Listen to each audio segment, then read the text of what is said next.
Hello and welcome to the half-an-hour special of the Hindustan University presents Time Ascent HR Forum. With one of the youngest populations in the world and a large pool of young, English-speaking people, population demographics favor India. Despite this, a majority of the young population has not been able to realize its demographic dividend, as a majority of them are unemployable. Now, this is mainly due to the scarcity of skilled manpower. To address this and to find solutions to how the power of youth can be harnessed better for India Inc. to take the big leap, a full-day event, Time's Ascent HR Forum, was held in Chennai recently. This year's theme of the Hindustan University presents Time's Ascent HR Forum was India Tomorrow, Youth Today, harnessing the power of youth. The event was attended by dignitaries and industry stalwarts from across the country. The HR Forum was an opportunity for India Inc. to discuss people's strategies for the future and to get a clearer perception on the challenges of managing tomorrow's workforce. The inaugural session saw industry professionals sharing their insights on the theme. The theme of today's HR Forum is India Tomorrow, Youth Today, Harnessing the Power of Youth. We all know that today India is blessed with this demographic advantage of having more than 550 million youth. Today India is the most youthful nation on this globe. When every other nation is aging, India is still youthful and will have this advantage for the next 20 years. But the biggest challenge to this country is to channelize, direct this youth power to generate wealth and to make this country economically powerful. In order to do that, we need to enable and empower the youth of this country. In order to generate the wealth required to distribute to all the poor of this country, we have to train all the youth and translate that power into an economic power. We need to channelize all the energy to generate the wealth required for alleviating the poverty of this country. With this, once again, I have great pleasure in welcoming you all, and I'm sure that we'll have the strategies designed, developed, charted out, and we will be able to provide this country ways and means to harness the power of the youth of this country. Thank you. Times Group takes immense pride in organizing one of its kind HR forum. Goes without saying that India is a young country, definitely not when I look myself in the mirror, but yes, the opportunities for all of you are immense.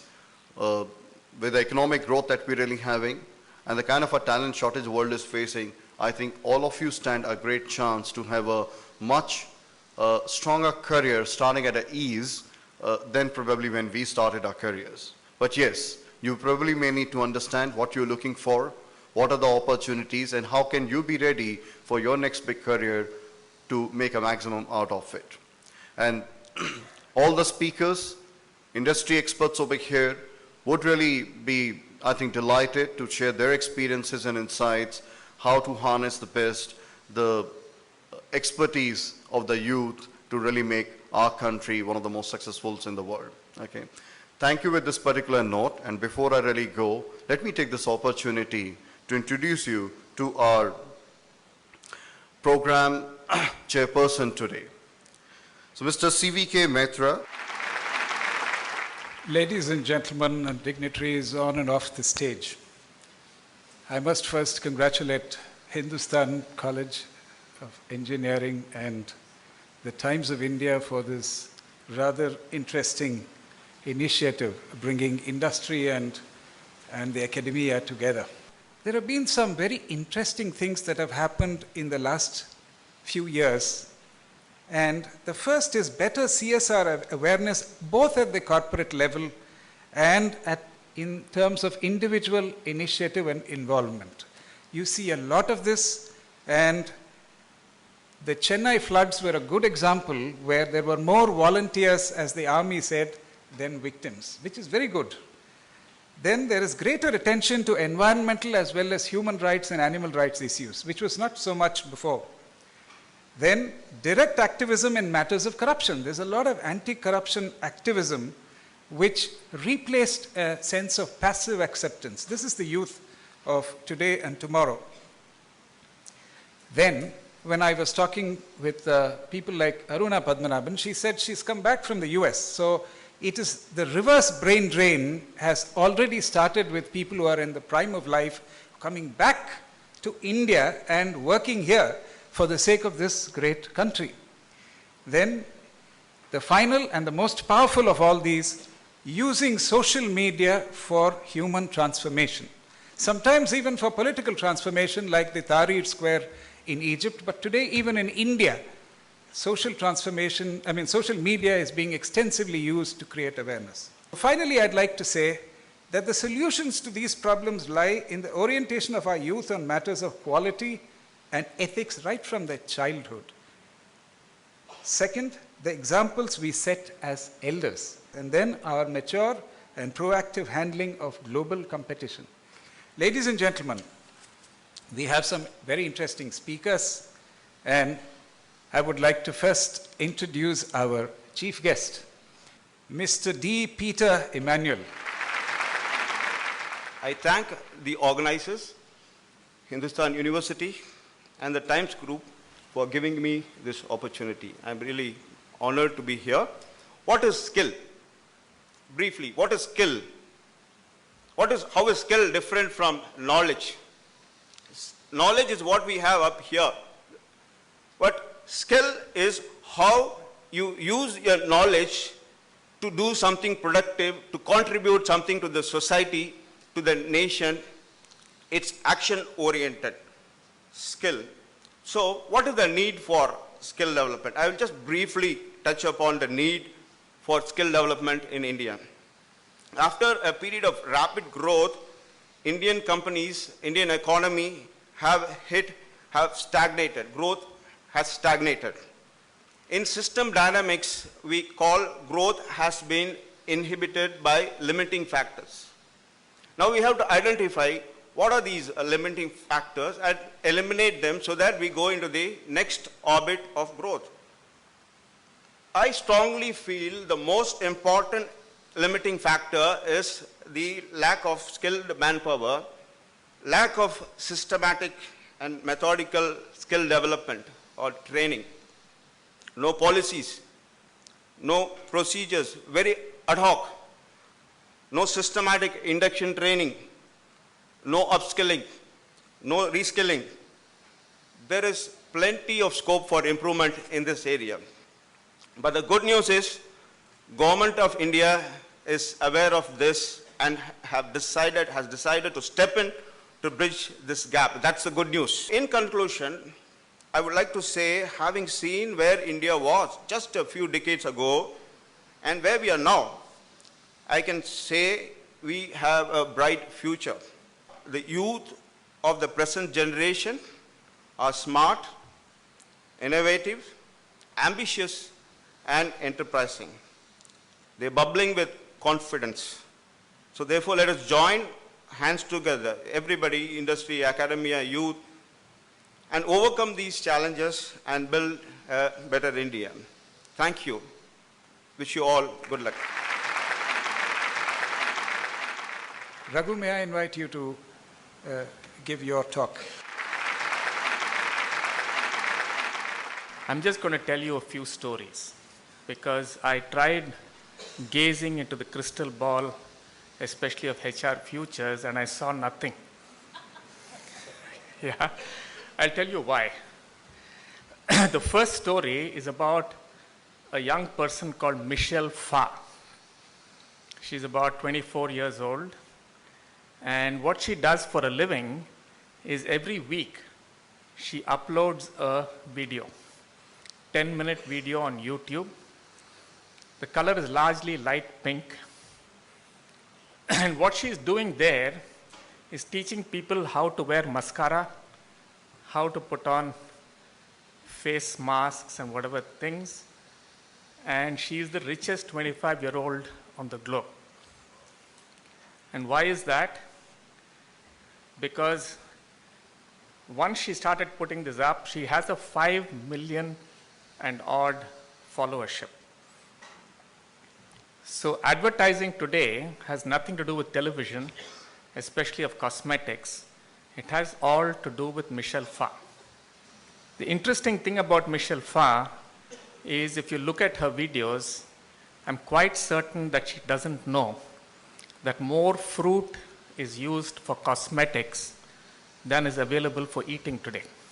And she probably wouldn't care. And then there's the familiar story of what happened in Tamil Nadu and particularly in Chennai, where we saw some very interesting things. We saw floods, which Javadekar immediately turned around and said has nothing to do with climate change.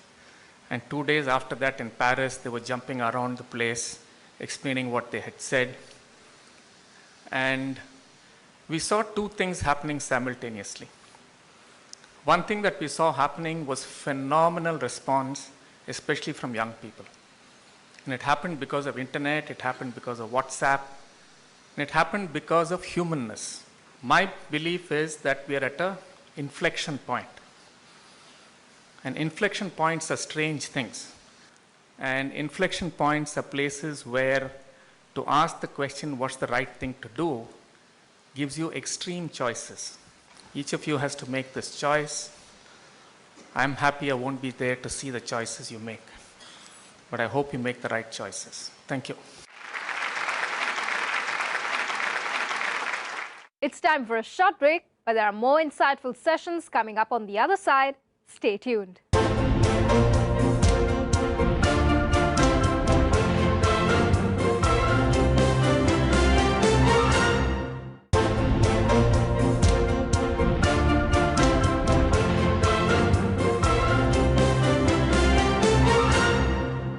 Welcome back. You're watching the special highlights episode of Hindustan University presents Times Ascent HR Forum. An MBA degree gives you an edge over the others in this competitive world. With so many educational institutions offering MBA degrees, Dr. Smriti Verma tells us what sets the MBA course offered by the Hindustan University apart from the rest. School of Management is, along with the collaborative pedagogy that we have, which includes case studies, symposiums, webinars, industrial visits, live projects, etc. We have industrial exposure, which is a compulsory activity for all the students, and it's intertwined in the curriculum of the MBA program, wherein we have MOUs with plenty of foreign universities, to name Dongkuk universities, Korea, SIAS University, China, Open University of Malaysia, to name a few. Our students are required to do projects and summer internships in these kind of universities. So the HR Forum also conducted a students' workshop titled, How Employable Are You? The workshop saw students interacting actively with the moderators of the session. Its motive was to help students evaluate how industry ready they were. Thanks so much. India has one of the youngest populations in the world, yet a vast majority of the population is unemployable due to lack of skills. The first of the three panel discussions, titled Skilling the Young India, discussed in detail the need for India's youth to become skilled. Take a look. I think the biggest takeaway for the panel discussion was it's not what skilling is important, but the importance of reskilling and upskilling to make sure you're contemporary and the fact that you're relevant and your employability keeps going, especially given the fact that we're entering what you call the VUCA world. I think that was a key takeaway from this entire session. So this was about skilling young India. So the entire idea was to find out what is it that the youth really want at this point in time, what are organizations doing, how do we ensure that we reskill and upskill the youth, and how do we build a culture. It was also about ensuring that what is the culture that the organization is doing, because today we want to include women. So inclusion and diversity is a big agenda. So is things like LGBT who are coming into the workforce, and the differently abled. So that's one bit. So that was one theme. The second theme was also about understanding how the academia and the corporate need to connect, and how do we ensure that the learning curve is shortened for the students who are coming in. The third bit was around the VUCA world, and how do we ensure that people are trained to understand what is coming in, and what is it that they need to do to skill themselves to face the challenges, and how it is necessary to have the right kind of attitude when they come into the organization. It was very interesting for me to do this panel with a couple of my colleagues in the industry. The trends on diversity, what we are doing, it helped me to share what we are doing vis-a-vis what my colleagues are doing in their companies. So it was it's a big takeaway for me. I think and inviting the corporates to this kind of scenarios, it's very important and critical that universities know what is the corporate expectations. And the takeaway from me is that this university made a huge progress, started in '94, and a huge students base across the globe coming to this organization, and we can find out a diversified workforce in Hindustan University. And it's a good kickstart by Times of India. I think they need to do more in this kind of things, the collaboration to bring the corporates and educationists together, so that they can prepare the young youth. What is our future? Watching top HR executives of India Inc. speak on topics such as skilling India gives us a more realistic picture of the current scenario. It's time for a short break, but there's more on the other side. Stay tuned.